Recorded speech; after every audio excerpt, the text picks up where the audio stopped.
کو بتائیں کہ سینٹ کا اجلاس اس وقت جاری ہے اور وزیر خارجہ جلیل عباس جیلانی اس وقت اظہار خیال کر رہے ہیں۔ میں یہ سمجھتا ہوں کہ جناب چیئرمین جس قسم کی مشرق وسطیٰ میں OIC نے اور باقی ممالک نے جتنے بھی اسلامک ممالک ہیں بشمول پاکستان کے، انہوں نے جس قسم کا پریشر اسرائیل کے اوپر ڈالا ہے، جس قسم کا پریشر انہوں نے انٹرنیشنل کمیونٹی کے اوپر ڈالا ہے، میں سمجھتا ہوں کہ اس کا ضرور کوئی نہ کوئی ایک خاطر خواہ اس کا جو سا ایک ریئیکشن بھی ڈیولپ ہوا ہے۔ اور یہ جو سی ہے قطر نے جو سی کی ہے، جو اپنی ایک رول پلے کیا ہے، ایک امپورٹنٹ رول پلے کیا ہے،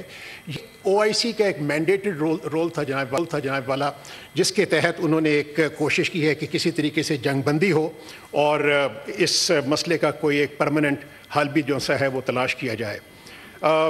یہ صحیح فرمایا ہے کہ یہ اس وقت جو اسرائیل کا نیریٹو ہے یا باقی ویسٹرن ممالک کا جو نیریٹو ہے اس تمام غزہ کی صورتحال کے مطابق کے ساتھ جو وہ اس کی ایکسیپٹنس بہت کم ہے انٹرنیشنل کمیونٹی کے اندر۔ جس طریقے سے جلوس نکلے ہیں یورپ میں فلسطین کے حق میں، جس طریقے سے امریکہ میں جلوس نکلے ہیں فلسطین کے حق میں سمجھتا ہوں کہ اسرائیل جس قسم کا ایک خواب دیکھ رہا تھا کہ جس کے تحت جس کی تعبیر یہ ان کے مطابق یہ تھی کہ فلسطین کا مسئلہ شاید دب جائے گا، تو وہ اس کی تعبیر بالکل مختلف نکلی ہے جس کا ان کو اندازہ تھا۔ اور بلکہ میں یہ سمجھتا ہوں کہ فلسطین کا مسئلہ وہ ایک سینٹر سٹیج کے اوپر آ گیا ہے پچھلے ایک مہینے کے واقعات کے بعد۔ تو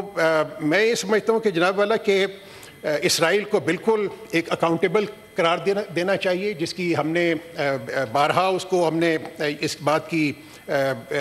نشاندہی کی ہے انٹرنیشنل فورم پہ، اور موجودہ حالات نے یہ ثابت کر دی ہے کہ اسرائیل کے اس وقت اس کے علاوہ اور کوئی حل نہیں ہو سکتا جب تک کہ اسرائیل ایک آزاد ریاست کے طور پہ وہ ایمرج نہ کر جائے۔ جناب والا میں ایک سینیٹر صاحب نے کچھ جو کی مجھے ان کی بہت احترام ہے، لیکن جہاں تک ایکٹیو ڈپلومیسی کا تعلق ہے تو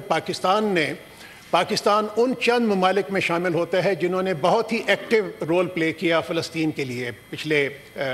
کئی برس سے، بلکہ خاص طور پہ پچھلے 1.5 ماہ سے۔